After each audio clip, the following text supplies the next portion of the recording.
Oh, good morning guys. Papasok na ako eh. Dala natin ito 2018 na EcoSport. Pinis oh, sarap gasgasan oh. Ang ganda.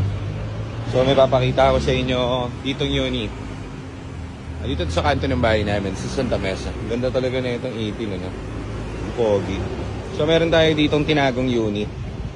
Meron kasi tayo dito sa taas na isa pang negosyo. Malit na negosyo. So meron tayong tinagong unit, nakikita nyo ba? Yun oh. Kita nyo ba? Meron tayong warehouse dito. Yan o. Alala nyo ba siya? Naalala nyo ba siya? Yan si Focus o. Yeah baby. Ganda no? Dito yan nakatago sa ating basement. Dito sa office sa kabila. Dito lang yan. Tinitignan lang natin. Ano naman? Tingnan nyo naman ang trimmings yan boy. Swerte.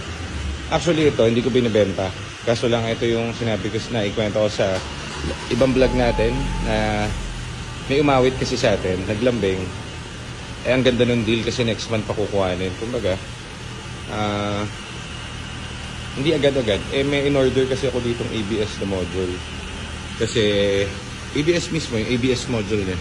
Gusto ko kasi perfecto eh. Ang issue niya lang nito dati is yung ABS.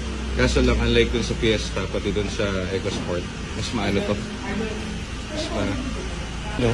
Kita mo ba eh? So, parating na yung ABS module nito, kakabit na lang namin. Tapos, yung may-ari nito, medyo goods, kasi nilakad niya lahat ng papers nito, tiga Puerto Princesa. Ngayon, hindi ko alam kung paano, pero merong pipick up na itong unit. Actually, ipo-fully paid na nila itong unit. Pinakita ko lang kila ma'am, saka dun sa mister niya, kasi gustong-gusto nila itong unit na to eh. Paano mo hindi magkakagusto dyan, no? Tignan mo naman. Kaya nga tinago ko yan. May dahilan niya kung ba't ko tinatago. Hindi dahil para ibenta ko to. Gusto ko lang talaga tong unit na to. Pero tapos ko na kasi tignan. Marumi lang to ngayon, pero imagine kung walang kahit anong mancha yan, no? Kami ilaw. Diba? Napaka-pogi. One of a kind to. Wala ka na makikitang ganito. Nakuha nila to. Actually, good deal yun. Kasi nung sinecheck ko sa market, sobrang mura ko pala binenta. So, okay lang din kasi nga, ang usapan naman dito is next month pa. So, ganun katiwala sa atin yung mga client natin. Tama naman, no? Kung may mga trimmings nyo, wala yung kahit isang uwang. Sobrang immaculate na itong unit na ito. Napakaganda na ito.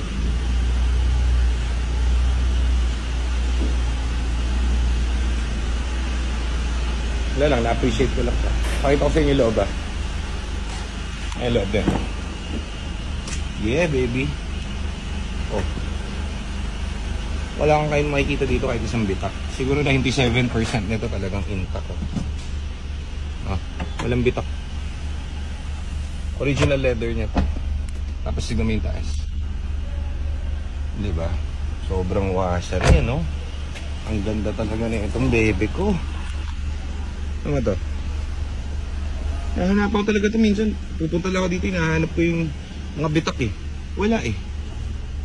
Oh. Ayos. Ang ganda no? Saka kung aamoy nyo guys, ito yung amoy ng Focus eh. Na brand new ah. Ito yung amoy ng Focus na brand new. Seryoso. Ang ganda. Yan mga trimmings niya.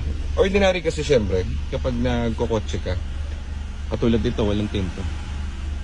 Malinis lang yung setup. Ang siste, pinapark to konsansan, may iwanan sa araw, nagbibitak yung leather. May makikita kang di kaaya-aya, pumuputok yung leather. Pero ito talaga na maintain talaga. So, eto, nung nakuha namin, binibigay ko rin sa kanya yung binibigay sa kanya ng first owner. Yan o. Tignan mo yung mga moonroof niya, wala kang makikita kahit anong dumi. Ang ganda. Ito yung cockpit. O, tingnan mo yung driver side. Wala rin bitak. Ano ko na, dumihan ah. May dumi. Tanggalin ko yung dumi. Ito, ba't may dumi? Mas ka dyan, dumi. Hindi dumihan yan. So, ito power seat ito. Yan.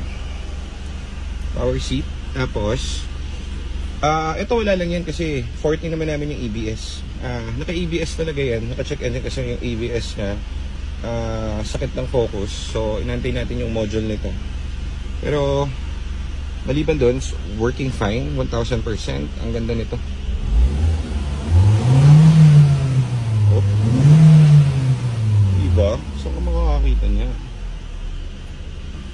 Ito kasi dapat wala nang ilaw yan. Kaso ang ginawa ko, pinalitan ko yung dalawang rear sensor sa likod, ABS sensor.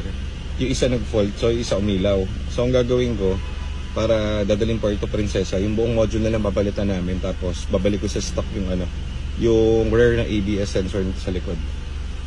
Kaso wala pa akong time kasi kukuhanin to parang mga next week pa yata, next week. So antayin ko muna yung module bago natin ikabit. Ganda na ito. So yan, yun ko lang kayo. Tinor ko lang kayo dito sa ating hidden gem. Ang puti, ang ganda. O sir, kung nakikita mo sir, yung unit mo, may dumi na naman. Hindi ko na pa car wash. Dali lang. Kapang ko muna yung dumi. Nakakahiya. Yan o. Bossing o. Tingnan mo o. Oh, tarap! Ano yung iba dito, sira na yan. So, diyan makikita yung pagkasariwa niyan. Manual and booklet. Tingnan mo naman. Yeah, baby. Kahit ito walang lukot. Ang ganda, boss. Ang ganda-ganda. Ang ganda-ganda. May manual pa. Walang lukot yung manual. Ang ganda. Ang ganda-ganda. Para ka bumili brand new. Minsan pumunta ako dito, guys, binubuksan ko lang to ganyan, mga naka-10 beses ako pinapanood ko lang. Sabi ko, ang ganda. Alam niya, ang ganda. May resibo pa ako dito. So yan ang ating focus. Teka, i-tour ko kayo dun sa sa makina. Ito lahat ng kotse dito, hampas lupa. Mga hampas lupa. Ito maganda. Hindi natin unit ng mga yan. Unit natin, tinago ko lang talaga dito. Teka lang. Bubuksan natin to. Wow, stock! Ang ganda! Ano ako nito? Yun, ito yung ayan, marumi lang ngayon. Pero paano mo maintain yung ganyang kaputi? Diba? All trimmings. Tapos tignan mo to. Oh. Diba? Saan ka pa? Marumi pa yan, boy. Paano na kung naka-carwash ka, boy? Kabilaan kanila. Ba to?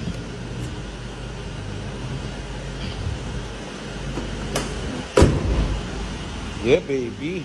Ganda mo, baby. Oh. Patayin natin yung ilaw para ma-appreciate yung ilaw. Ano yan? Yan o. Ako na nag-upgrade nung LED na fog lights. Yung buong, hindi yan bulb. Yung buong yung buong housing ang pinalitan ko dyan. Yan lang in-upgrade ko dyan. Yan o. Oh, taray ang taray. So,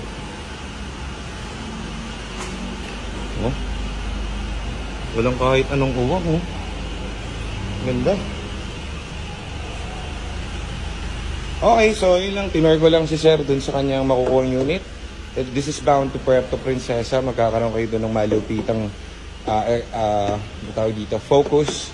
Hintayin nyo itong focus doon at titigan nyo rin to doon. Sana ma-enjoy nyo itong unit, ma'am. Unlike kasi dun sa ibang nagbabuy and sell. Ito naman, di naman ako para kumita. Gusto ko lang yung bibili, ma-appreciate na rin itong unit.